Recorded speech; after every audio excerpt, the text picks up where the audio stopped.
Welcome back to Helium Lemon's Wide Wonderful World of Video Games. Today is June 3rd. It's still June 3rd. Welcome back to Majora's Mask. This is part 88, and we have to watch this one more time. This is really epic. Ding dong. Ding dong. Oh gee, this is a lot like Twin Peaks. Oh gee, how do I play on this really small screen? Hey, get out of here, stupid kid. Anyway. Dawn of the second day. So warping randomly to Woodfall Temple, because we're gonna get a few more pieces of heart in this video. How's that sound? And then we'll be ready for final things. Oh man, this guy just has to put on a show for us because he's a really, braggadocio, Every day of his life, he's looked forward to this moment of being a viral celebrity, and I'm about to destroy him with a great fairy sword. Well, he's trying to destroy me, but I have 18 hearts with double defense, so I don't think he's gonna do too well.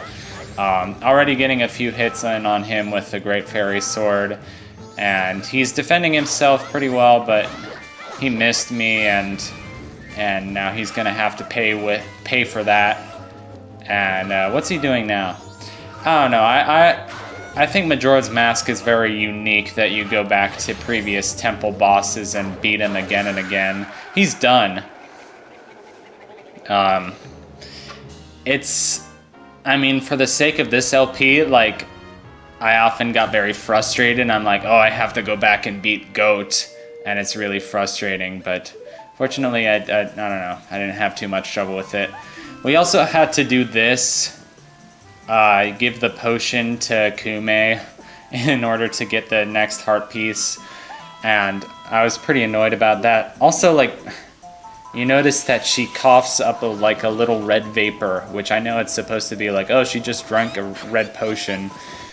And it's still really creepy, though. She coughs out a little piece of red mist. Or not a piece. You know what I mean?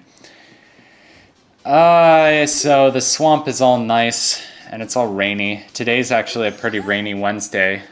Although, this morning I could hear the birds singing bright and clear, but I could smell a sort of dampness on the leaves and the trees, and I liked that. But it was raining this afternoon, and I actually heard a really big bang outside my window, and some car had planted into a truck, and the car was sideways in the middle of the street. Thankfully, it's not a very busy street, but it was very strange. And I was it was such a loud noise, but I looked at the truck, and the truck didn't look like it had done any damage. It was it wasn't a big truck. It was a kind of I don't know too much about cars, so I don't know what to call it, but it was kind of a decent van-sized truck that was supposed to deliver air conditioners or something. I don't know. Like I said in the last video, we're all living in a very weird reality and a very weird year now. 2020 has just become a very weird year, and yeah, it feels like we're all living in the Twilight Zone, so I'm very grateful that I can take refuge in games like Majora's Mask. Yeah, I've been playing Majora's Mask since I was 14. And Majora's Mask reminds me a lot of 8th grade, and in some ways it's that there's kind of some sad memories for me of 8th grade, but 8th grade was kind of when that sad sort of middle school chapter of my life was ending and a new better chapter was beginning. I don't know, but I don't have as many nostalgic memories of this game as I do some other games. I'm not sure. I don't know. I tried to talk about it in the last episode, and I've tried to talk about that several times this LP, I'm sure, but I don't know. This is fun. Although I was I'm glad I picked I guessed correctly on which heart pieces that I hadn't gotten yet, because I was pretty scared when I was like, oh shoot, I missed 2 heart pieces in the whole game, and which ones could they be? This, I think it still has the record for the most heart pieces in any Zelda game, because it's like 52 heart pieces. If you do the math, you start out with 3 hearts, and then there are 4 dungeons, so that gives you 7. So 20 minus 7 is 13, 13 times 4 is 52.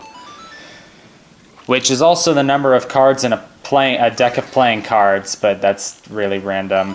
I remember that one episode that I did where I started singing Lucy in the Sky with Diamonds, like to go along with this boat ride, because I thought it was really fitting. Like, it's this weird like purple boat ride with like all these weird trees. I thought Lucy in the Sky with Diamonds would go perfectly with it. Anyway, I had to do a little better on this archery minigame, and I'm pretty crappy with the bow and arrow, but I really try, and I did okay. And this moving the bow and arrow with an analog stick made me pretty grateful for the motion controls in games like even Breath of the Wild, but like Breath of the Wild has a little motion controls with the gamepad, which are not terrible. But games like Twilight Princess and Skyward Sword. 21, pretty good considering. Here, as I promised, take this. Now, wasn't that fun? It was okay.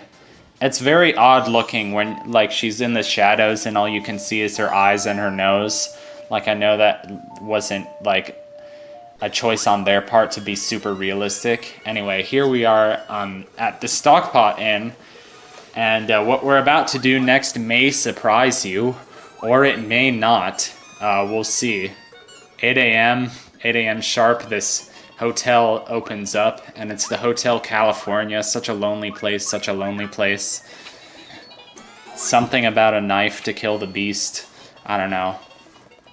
So yes, we're gonna go in and out of this hotel, this Holiday Inn, a few times, and get some fish. So we need fish. We need a lot of fish. Which is nice, because my dad's a pescatarian. He does eat meat sometimes, you know, like on Thanksgiving to join the rest of the family in eating meat.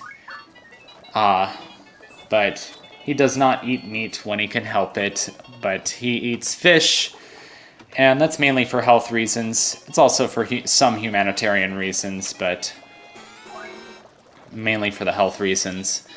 I talked about Bloodstained Curse of the Moon in the last video, but a game is pretty cool. It has some pretty like rocking songs in it. There's one level that's called Sunder the Night that has a really catchy theme song.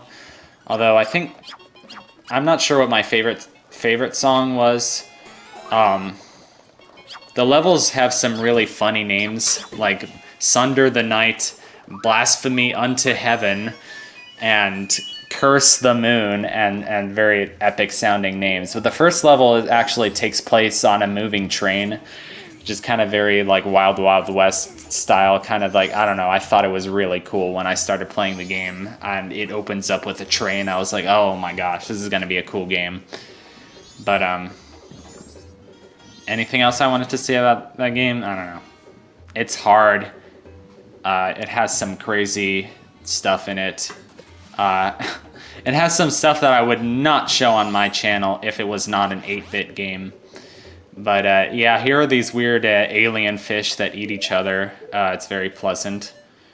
Oh, and I wanted to just mention it quickly that, you know, here we are on lockdown, you know, trying to keep ourselves busy, and I'm trying to keep myself busy, you know, and keep my mind cultivated. So I'm reading Pride and Prejudice for the first time. I like Jane Austen movies, and now I finally decided to read one of her books. So I thought that was as good a place as any to start. There are also some people on YouTube who are making very funny Jane Austen memes, and memes of the Merlin BBC show, and all those things make me very happy. So there's the last pre-moon piece of heart in the game, which is very exciting. So we're ready to go to the moon like Buzz Aldrin. So I'll see you in the next episode for more shenanigans. Thank you for joining me. I'm Helium Lemon. Peace out, y'all.